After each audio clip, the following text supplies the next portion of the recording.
बचे रहना, क्योंकि भौतिक जगत में बद्ध जीवों के बीच असमानता है जो भौतिक साधनों पर प्रभुता जताने की इच्छा के कारण। भौतिक प्रकृति पर प्रभुता जताने की यही प्रवृत्ति बद्ध जीवन का मूल कारण है। ऐसे बनावटी प्रभुओं की सुविधा हेतु ही श्री भगवान की भ्रामक शक्ति ने बद्ध जीवों में प्रत्येक योनि के अंतर्गत सबल तथा निर्बल की सृष्टि करके अंतर उत्पन्न कर दिया। भौतिक प्रकृति तथा सृष्टि पर प्रभुता जताने से ही असमानता की सृष्टि हुई और इसी से जीवन संघर्ष का नियम बना। आध्यात्मिक जगत में ना तो ऐसी असमानता होती है, ना ऐसा जीवन संघर्ष होता है। आध्यात्मिक जगत में जीवन संघर्ष इसलिए नहीं होता क्योंकि वहां प्रत्येक व्यक्ति का अस्तित्व शाश्वत है। वहां असमानता इसलिए नहीं होती क्योंकि प्रत्येक व्यक्ति परमेश्वर की सेवा करना चाहता है और कोई भी स्वयं लाभ लेने हेतु श्री भगवान बनने की नकल नहीं करता। श्री भगवान हर वस्तु के, यहाँ तक कि जीवों के भी सृष्टा होने के कारण प्रत्येक वस्तु के भोक्ता है। लेकिन भौतिक जगत में माया की, दैव की इंद्रजाल से पूर्व पुरुषोत्तम भगवान के साथ का ये नित्य संबंध बुला दिया जाता है। अतएव जीवन को शाश्वत रखने हेतु संघर्ष तथा योग्यतम का बचे रहना नियमों के द्वारा बंद हो जाता है। ओम ज्ञान विकलांगस्य ज्ञानांजनाशलाकया चक्षुर्मिलितं येन तस्मै श्री गुरुवे नमः। नमो विष्णुपादाय कृष्णपृष्ठाय भूतले श्रीमते भक्तिवेदांत स्वामिनिति नामिने। नमस्ते सरस्वती देवे गौरवाणी प्रचारिणे निर्विशेष शून्यवादी पाश्चात्य क्षतारिणे। जय श्री कृष्ण चैतन्य प्रभु नित्यानंद श्री अद्वैत गदाधर श्रीवासादि गौर भक्तवृंद। हरे कृष्णा कृष्णा कृष्णा हरे हरे, हरे राम राम राम हरे हरे। कृष्णाय वासुदेवाय देवकी नंदनाय च नंदगोपकुमाराय गोविंदाय नमो नमः। गुरुवे गौरचंद्राय राधिकाय तदालये कृष्णाय कृष्ण भक्ताय तद्भक्ताय नमो नमः। हरे कृष्णा। तो आप सभी भक्तों और माताओं का हार्दिक स्वागत है प्रातः की भागवत कक्षा में और मंगल आरती कार्यक्रम में। तो पहली बार आया, क्या नाम बोलिए आपका? ओम प्रकाश जी। आए कहाँ से?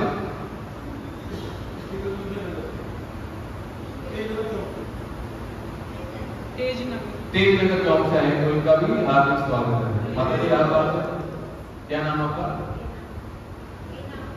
मीना माता जी आए हैं इनके साथ, तो इनका भी हार्दिक स्वागत है। और कोई अन्य नित्य प्रतिदिन आने वाले सभी भक्तों का भी हार्दिक स्वागत है। तो कल क्या चर्चा की थी, कौन बताएगा? आप तो रोज बताते हो, कोई और?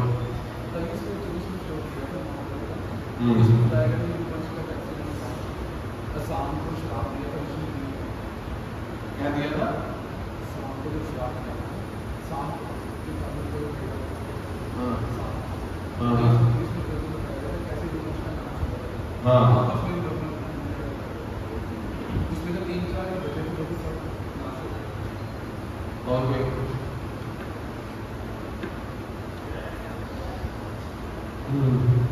तो आज बड़ा महत्वपूर्ण श्लोक है भक्ति में आगे प्रगति करने के लिए। तो बड़ी शिक्षाएं हैं, ध्यान श्रवण करते हैं और समझने का प्रयास करते हैं कि कैसे आपस में प्रतिस्पर्धा जो भौतिक जगत में लगी हुई है जीवों की और भक्तों में भी, इसको कैसे घटाया जाए और कैसे भक्ति में प्रगति की जा सके, ताकि जो ये बंधन पड़ा हुआ है हमारे बीच भगवत धाम जाने को रोकने का, वो कट सके। कैसे कट सकेगा? आज श्रवण करते हैं। बड़ा सुंदर प्रभुपाद जी ने तात्पर्य लिखा है आज का। तो पहले अनुवाद में क्या कह रहे हैं? हे राजन, जिस प्रकार समुद्र में बड़े तथा बलशाली जलचर छोटे मोटे तथा निर्बल जलचरों को निगल जाते हैं, समुद्र में बड़ी सार छोटे इसलिए वो खा जाती है, कोई शंका तो नहीं इसमें, खाती है कि नहीं खाती? तो ये एग्जाम्पल क्यों दी जा रही है? क्योंकि यदुवंशी भी काफी बलशाली थे। ये नहीं था कि वो सारे ही बलशाली थे, बलशाली तो थे। उसमें से भी आपस में किनको बढ़ाया, जैसे रेसलिंग चलती थी पहले, टीवी में आती, कभी भी शायद आती होगी, तो क्या होता था, कौन देखता था पहले रेसलिंग? किसी ने भी देखी?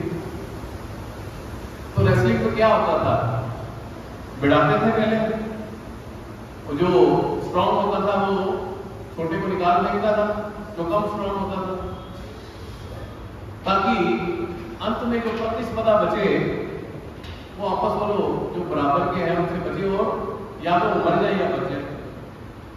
तो ये एग्जाम्पल दे रहे हैं यहाँ पे प्रभुपाद जी। उसी प्रकार पूर्ण पुरुषोत्तम भगवान ने भी धरती का भार हल्का करने हेतु निर्बल यदु को मारने हेतु बलशाली यदु और छोटे यदु को मारने हेतु बड़े यदु को बढ़ा दिया। क्लियर है? पूर्ण पुरुषोत्तम भगवान यहाँ पे वर्ड यूज किया गया इसलिए कि भगवान सबके हृदय में ऐसी प्रेरणा करते हैं। अब देखो, जरासंध को मारा गया, पहले तो कितनी बार कितनी अक्षौणी सेना लेके आया था वो? थोड़े दिन पहले ही हमने पढ़ा था, 23 अक्षौणी सेना। और कितनी बार आया था? 16 बार।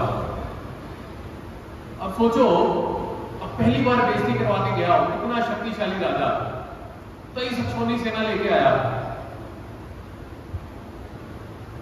अब दोबारा आने की फिर हिम्मत कर रहा है, तो कौन प्रेरणा कर रहा है अंदर से? भगवान करेंगे। तो मन में सोचना था, इस बार तो गलती लग गई कृष्ण बलराम को, छोटी सी सेना थी, मैं ऐसे ही हार गया, हवाबाजी में हार गया, अगली बार मैं फिर जाऊंगा, फिर 23 अक्षौणी सेना लेके जाऊंगा, 23 अक्षौणी सेना में 16 बार मल्टीप्लाई कर लो। महाभारत के युद्ध में कितनी थी? 11 तो एक तरफ थी, दूसरी तरफ कितनी थी? 7। 18 अक्षौणी सेना, 18 अक्षौणी सेना युद्ध किया 18 दिन, ठीक है। और इधर जरासंध 23 अक्षौणी सेना कितनी बार लेके आया? 16 बार। तो हर बार कौन प्रेरणा दे रहा है अंदर से? भगवान। जरासंध के अंदर प्रेरणा आ रही है बार बार, नहीं मैं दोबारा जाऊंगा, इस बार बेइज्जती होगी, अगली बार नहीं होगी, अगली बार मैं जीत के आऊंगा, इस बार स्ट्रॉन्ग राजा लेके जाऊंगा। तो भगवान भी कहते ठीक है, अपनी मेहनत तो करनी, इसको छोड़ो, इसको मार दिया तो फिर बाकी कहां से आएंगे? निकाल के आ रहे हैं योद्धा। तो प्रेरणा अंदर से कौन कर रहे हैं? भगवान। यहाँ पे एक बड़ा महत्वपूर्ण शब्द था विभु। ये विभु का मतलब यही निकलता है पूर्ण पुरुषोत्तम भगवान। अब जरासंध को मारने के लिए भी भीमसेन जी को युद्ध करने का कितना समय लगा? लगभग 21 दिन। तो अंदर से प्रेरणा किसने की? भगवान ने ही वही शक्तिमान का रूप लिया, क्योंकि भीमसेन जी ने हाथ खड़े करके मेरे बस का रोग नहीं है, मर ही रहा। प्रेरणा अंदर से भगवान ही करते हैं। अब दुर्योधन दुशासन जैसे योद्धा मारे गए, अब दुर्योधन दुशासन भी मान लो एक सेम शैली में आ जाते पांडवों की शैली में, और धीरे से बोलते कोई बात नहीं, हम भाई भाई तो है, मिल बांट के रह लेंगे। ऐसा कर लेते हम 60-40 की रेशो में राज्य का विभाजन कर देते हैं, तो युद्ध हो पाता। क्या कहते हैं दुर्योधन? सुई की नोक जितना भी मैं राज्य नहीं दे सकता, एक पग भूमि भी नहीं दूंगा, सुई की नोक जितनी भूमि नहीं दूंगा। तो अगर वो दे देते तो युद्ध ही ना होता, सब कुछ ठीक चलता रहता। तो यदुवंशी भगवान की इच्छा से ही आपस में भिड़े ताकि वो भगवत धाम वापस जा सके। अब भार का मतलब क्या था यहाँ पे? धरती का भार। क्या यदुवंशी भी धरती का भार थे? ये तो भगवान के नित्य पार्षद, तो भार कैसे बन गए? सोचने वाली बात है। इसके भार का मतलब कि अब लीलाएं खत्म हो गई थी, उनको वापस जाना। नहीं, वो तो जाना था, पर भार कैसे बन गए यहाँ पे? पर्पस सोल्व हो गया था। मैं भार की बात कर रहा हूँ, वजन कैसे बढ़ गया यहाँ पे धरती का? वो तो दुष्टों के साथ कहते ना, दुष्ट बड़ा कर रहे हैं, अत्याचार कर रहे हैं, यहाँ पे तो धरती माता ने बाहर सेना बंद कर दिया, भगवान के पास जाके प्रार्थना करनी शुरू कर दी। पर यदुवंशी तो भगवान के पार्षद थे। आचार्य ऐसी एग्जाम्पल देते हैं कि जिस प्रकार एक नववधु या एक माता 16 श्रृंगार करती है, बड़े बड़े आभूषण डालेगी गले में, उसका भार भी काफी होगा, तो उसको क्या वजन लगता है? उसका सच समझ के जाएगी वो, तो उसका वजन लगता है उसको, वो बड़े आसानी से उसको लेके जाती है श्रृंगार करके, उसकी एक रूटीन होती है। तो वैसे ही ये भार की एग्जाम्पल आचार्य हमारे समझाते हैं, ये भार वैसा ही था। अब देवी देवता भी यहाँ पे आके भगवान के आने से पहले पार्षद बन के आए थे भगवान का। ग्वाल बाल तो आए थे, तो भगवान थे ही, गोलोक धाम से आए थे। जो बाकी भी थे देवी देवता, वो भी यहाँ पे भगवान की लीला में हेल्प करने के लिए आते हैं। तो आगे अनुवाद में प्रभुपाद जी क्या कह रहे हैं? भौतिक जगत का नियम है, अभी आध्यात्मिक जगत का नहीं, भौतिक जगत का नियम है। जीवन को शाश्वत रखने हेतु संघर्ष एवं योग्यतम का बचे रहना, क्योंकि भौतिक जगत में बद्ध जीवों के बीच असमानता है, जो भौतिक साधनों पर प्रभुता जताने की इच्छा के कारण है। अब मान लो जंगल में सारे शेर इकट्ठे हो जाए तो क्या होगा? शेर ना कुछ खा सकेगा, एक दूसरे को मार भी नहीं पाएंगे, क्योंकि बराबर के होंगे सारे। और वही अगर असमानता हो, मतलब जैसे छोटे छोटे जीव जंतु मार के खाते हैं, हिरण आदि हो गए, सियार हो गया, शेर उसको समझते कुछ नहीं। इस प्रकार आहार श्रृंखला ऐसे ही चलती है, बड़ा छोटे को आहार श्रृंखला कहते हैं हिंदी में। अब हमारे लिए क्या है कि हम भौतिक साधन जितने भी दिए गए, हम उसके ऊपर प्रभुता जताते हैं। कैसे? मेरी कार, मेरी गाड़ी, मेरा बंगला, मेरी पत्नी, मेरे बच्चे, ये सब क्या है? प्रभुता। तो क्या आप समझ पा रहे हैं कि ये सब भगवान की इच्छा से हो रहा है? अगर कोई समझ पाए कि ये भगवान की इच्छा से हो रहे तो सारी गला क्लेश खत्म हो जाएगी, फिर प्रभु की भावना खत्म हो जाएगी। कहेंगे सब भगवान का ही हो गया। मुझे अगर अच्छी बीवी मिल गई तो किसकी कृपा से मिली? भगवान की कृपा से मिली। बच्चे हुए तो भी भगवान की कृपा से ही। अगर मुझे मेरे बच्चे, मेरी पत्नी, आ गई अटैचमेंट, प्रभु का भाव आ गया अपने आप में, मैं स्वामी, आया कि नहीं आया? नेचुरली फिर उसके ऊपर सत्ता जमाएगा अपनी, जाओ मेरे लिए ये लेके आओ, जाओ मेरे लिए वो लेके आओ, अपने बच्चों के ऊपर हुक्म चलाएगा, ऑर्डर देते हैं जैसे। ये सब किसके लिए है? भौतिक जगत में। और ये नियम हमें भक्ति में आगे नहीं बढ़ने देते। एक सिर्फ आपके मन से निकल आया, काश मेरी ये इच्छा पूरी हो जाए, सिर्फ इतना ही शब्द भौतिक प्रकृति कहते आओ, अगले जन्म के लिए तैयार हो जाओ। ये नियम ही ऐसा बनाया कि आपकी कोई भी इच्छा अगर अधूरी रह गई है और इस जन्म में नहीं पूरी हुई, तैयार हो नेक्स्ट जन्म के लिए। कोई शंका है इसमें? ऐसे ही क्लोज किया उन्होंने। अंत समय में क्यों कहते हैं भगवान का चिंतन करो, भगवान का चिंतन करो? क्यों पैसे का चिंतन ना करो? क्यों अपनी तिजोरियों की चाबियों को भूल जाओ? पर लोग मानते नहीं है। थोड़े दिन पहले एक मैं लेक्चर सुन रहा था, उसमें एक बुजुर्ग रिश्तेदार किसी के प्राण त्याग रहे थे। तो नेचुरली एक वहां पे वरिष्ठ वैष्णव जाएगा तो वो बोलेगा हरे कृष्ण महामंत्र का कीर्तन करो। तो प्राण त्याग रहे, चाहे उसके नाना जी थे, चाहे वो दादाजी थे, उसकी गति हो, वो क्या कर रहे हैं? हरे कृष्णा कृष्णा कृष्णा हरे हरे, हरे राम राम राम हरे राम। पास में बैठी उसकी पोतरी कहती है चुप हो जा, चुप हो जा, वो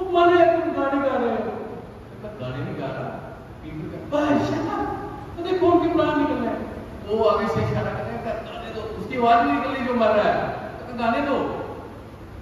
मैं हरे नाम का संकीर्तन में यही तो चाहता हूं, अरे शट अप। उसको चुप करा दिया बेचारा को, कहता ठीक है, वो पीछे आके खड़ा हो गया। वो सब रोते रहे, दादाजी आए, दादाजी आए, दादाजी। और दादाजी सबकी सड़ी हुई सड़े शक्लें जो रोने वाली थी उनको देख के उन्होंने प्राण त्याग दिया। ये गति होती है।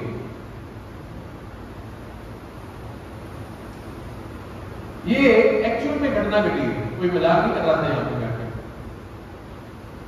अब सोचो अगर वो महामंत्र सुनते तो उनकी क्या गति। तभी तो कहते हैं जब अंतिम समय आए वो भक्तों के आसपास रह के ही शरीर छोड़ना चाहिए। भक्त आपकी जलती चिता को भी देख लेंगे ना तो भी भगवत नाम प्राप्ति निश्चित है। और कहा अगर कहीं भक्त की चिता जल रही है और आप उसके आसपास भी खड़े हो तो आपका भी कल्याण निश्चित है। हमने पीछे विष्णु पितामह जी ने देव ज्ञान के अकाउंट चैप्टर में पढ़ा था, एक प्रेत, ऐसे ही जितने भी प्रेत थे आसपास, एक कथा में आ रहा था जो एक महान संत थे, उनकी चिता को अग्नि दी गई तो आसपास जितने भूत प्रेत थे सबका कल्याण हो गया, सब भगवत धाम चले गए। और एक प्रेत बेचारा घूमने फिरने गया हुआ तो वापस आया, उसने देखा चक्कर क्या है, सब गायब हो गए मेरे यार दोस्त। तो उसको पता चला भी ये तो सब भगवत धाम, कहते मैं ही इतना निकम्मा रह गया।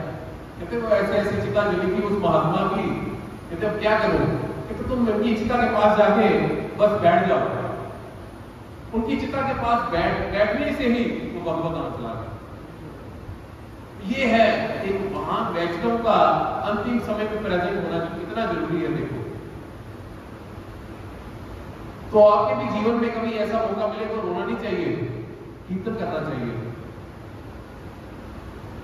भगवान बड़े जल्दी प्रसन्न होते हैं, भक्त की बात तो मानते हैं भगवान, और उसकी चेतना अपने आप शुद्ध हो जाएगी, मुंह से उसकी आवाज तो निकलती नहीं होगी। और ना ही मना करेगा कीर्तन ना करो, चाहे जबरदस्ती क्यों ना करना पड़े, करो। कई बार ऐसा होता है कि भक्त लोग जाते हैं जिसके प्राण छूटने वाले होते हैं उसके पास जाकर कीर्तन करते हैं ताकि उसके प्राण आसानी से निकल जाए, उसको भगवत नाम की प्राप्ति।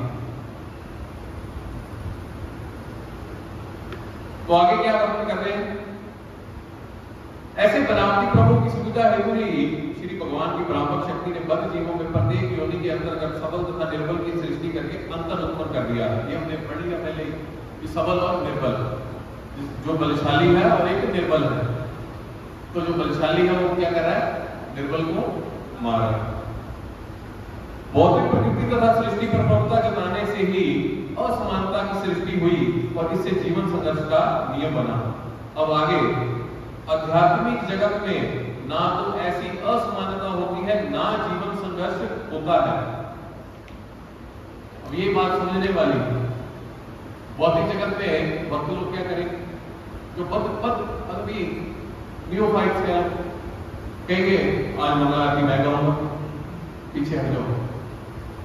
और जो पीछे मैं लेक्चर सुन रहा था तो उसमें बता रहे थे कि भक्ति वृक्ष के ही वो थे वृंदावन का ग्रुप, तो उसमें से उनके एक स्टूडेंट कहते हैं, प्रभु जी आप मंगला आरती क्यों नहीं गाते, इस कौन वृंदावन में मंगला आरती गाना, कहते मैं रोज गाता हूँ।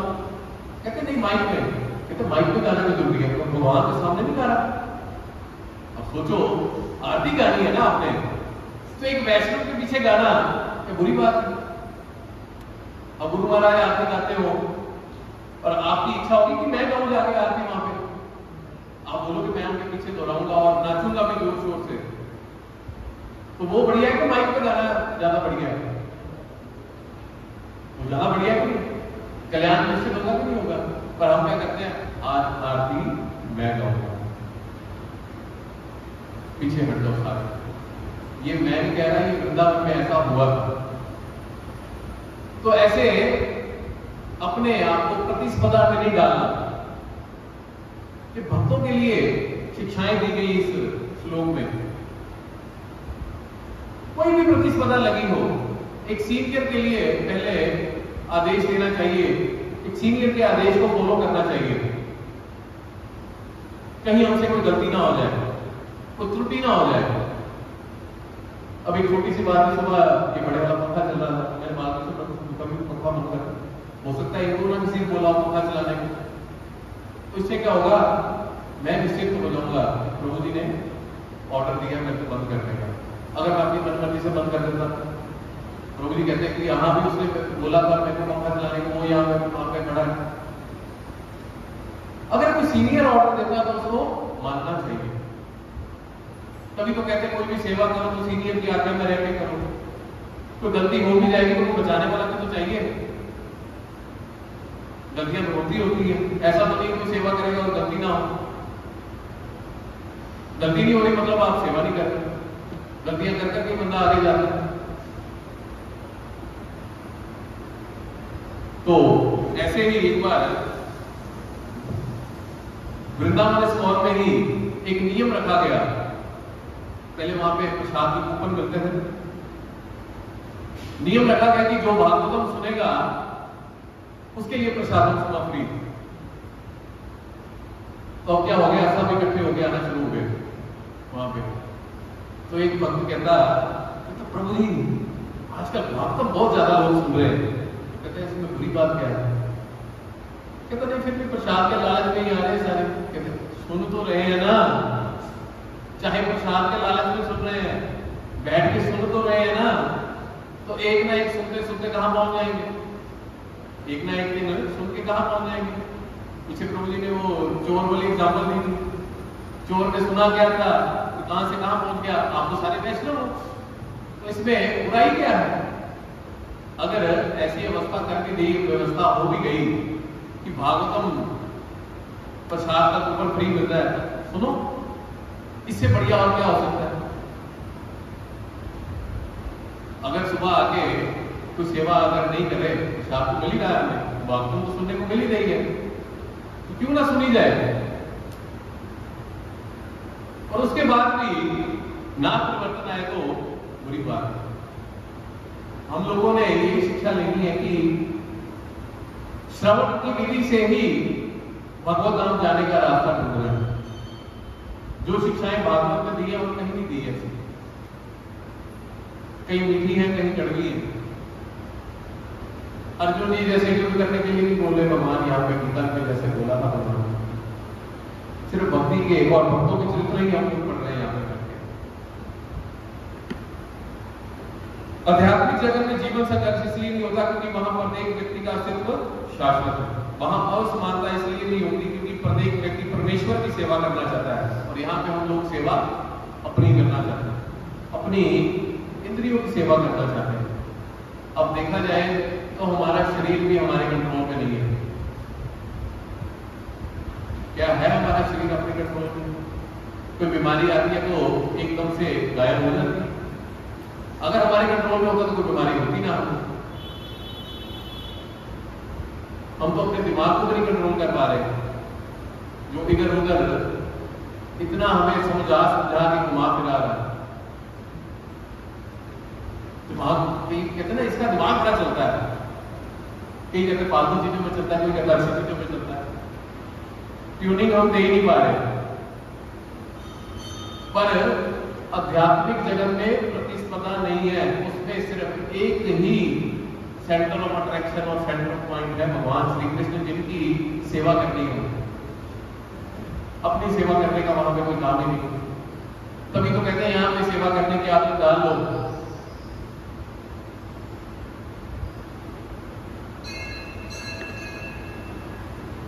क्योंकि व्यक्ति परमेश्वर की सेवा करना चाहता है, और कोई भी स्वयं लाभ लेने हेतु श्री भगवान बनने की नकल नहीं करता। कई बार हम अपने वरिष्ठ वैष्णव को नकल करने की बात करते हैं, हम भी उन जैसे हैं। अंदर आ ही जाता है कई बार, वो हमारे साथ ऐसा करते थे तो हम क्यों ना करें। पर वहां पे आध्यात्मिक जगत में ऐसी नकलें नहीं होती। सोचो वहां पे कितना अच्छा माहौल हो, सब लोग प्रेम से रह रहे हो। दुर्योधन शासन अपने भाइयों को कह रहे कोई बात नहीं, आप हमारा राज्य भी ले लो, हम जंगलों में चले जाए। एक एग्जाम्पल दे लो। प्रतिस्पर्धा तो बात ही कोई नहीं होगी, फिर तो बात ही खत्म हो गई, जीवन संघर्ष भी खत्म हो जाएगा। श्री भगवान हर वस्तु के, यहाँ तक कि जीवों को भी, क्योंकि सृष्टा होने के कारण प्रत्येक वस्तु के भोक्ता है। तो हमने कई बार चर्चा की है कि भगवान ही भोक्ता है, जो समस्त इच्छाओं की पूर्ति के लिए हमारी तरफ से ही कार्य करवाते हैं और अपनी इच्छा पूरी करते हैं। लेकिन भौतिक जगत में माया की देवी की इंद्रजाल से पुरुषोत्तम भगवान के साथ का ये नित्य संबंध बुला दिया जाता है, पर हम लोग ये संबंध हमारा भूल चुके हैं। काश, जैसे एग्जाम्पल दी, काश मेरी बड़ी ही कॉलोनी में बड़ी सारी कोठी होती, बस इतना सोचने मात्र से ही, अंत समय में ऐसा सोचने मात्र से ही आप बंध गए, जहां पे काश लग गया, इस जन्म में मैं ये काम पूरा नहीं कर पाया, बस अगला जन्म लेने के लिए तैयार हो। तभी तो कहते हैं अन्य अभिलाषा शून्यम, भक्ति करनी है अन्य अभिलाषा शून्यम, कोई अभिलाषा नहीं करनी, सिर्फ भगवान, अपनी इंद्रियों को करना है, भगवान की सेवा में लगाना। पर वो इतना आसानी से होगा भी नहीं, धीरे धीरे धीरे धीरे धीरे प्रयास करते जाएंगे और ये इतना एक दिन संभव है करना, कोई मुश्किल काम नहीं है। अतएव जीव को शाश्वत रखने हेतु संघर्ष तथा योगियों का बचे रहने नियमों के द्वारा बद्ध हो जाता है। ये भौतिक सृष्टि के लिए हम बधे भी हुए हैं और योग्यतम भी बन जाते हैं। कई बार मैं योग्य हूं, वो योग्य नहीं है, और करना क्या है, हमें मध्यम अधिकारी की पोस्ट तक जाने का प्रयास करना है। इसमें क्या होता है, भगवान से प्रेम होता है, अपने से वरिष्ठ वैष्णव का हम लोग मान सम्मान करते हैं, अपने से साथ वालों का आदर करते हैं और अपने से निम्न वालों पर कृपा करते हैं। पर आजकल उल्टा काम शुरू, तुम निम्न हो, तुम दल क्या है, दूर रहो। आप सब तो वैष्णव हो, ऐसा नहीं करते होगे, पर कई जगह ऐसा देखा गया है, जो नियोफाइट्स होते हैं उनको इग्नोर किया जाता है। फिर द्वेष की भावना आती है, जो तो आपसे द्वेष करता है मध्यम अधिकारियों से, उसकी उपेक्षा करता है, उसको इग्नोर करता है। अब कोई द्वेष भरी भावनाओं से आपकी तरफ देखता ही रहेगा, तो आप उसको क्या करोगे, इग्नोर करोगे। ये तो नहीं करोगे कि उसके साथ जाके बढ़ जाओगे, और जो लड़ने वाला भक्त होगा उसके साथ भी द्वेष करना शुरू कर देगा, वो आंखों दिखाएगा, आप इसको आंखों दिखाना शुरू कर दोगे। तो इस प्रकार मध्यम अधिकारी के गुण लेके आने अपने अंदर। रूप गोस्वामी पाद ने उपदेशामृत में इसका बड़ा विस्तार वर्णन किया है कि कैसे मध्यम अधिकारी, उत्तम अधिकारी और कनिष्ठ अधिकारी के गुण होते हैं, कैसे हमें उनके साथ विचरना चाहिए, किनको देकर दंडवत प्रणाम करना चाहिए, किनको दूर से देकर प्रणाम करना चाहिए। ये सारे नियम दिए जा चुके हैं, हमें सिर्फ उनका पालन करना है। तब ये भौतिक प्रतिस्पर्धा जो हमारे बीच में लगी हुई है, इवन भक्तों के बीच भी, वो खत्म हो जाएगा। ठीक है जी, आज के श्लोक में इतना ही। ग्रंथराज श्रीमद् भागवत महापुराण की, जगत गुरु श्रीला प्रभुपाद की, सद्गुरुदेव महाराज की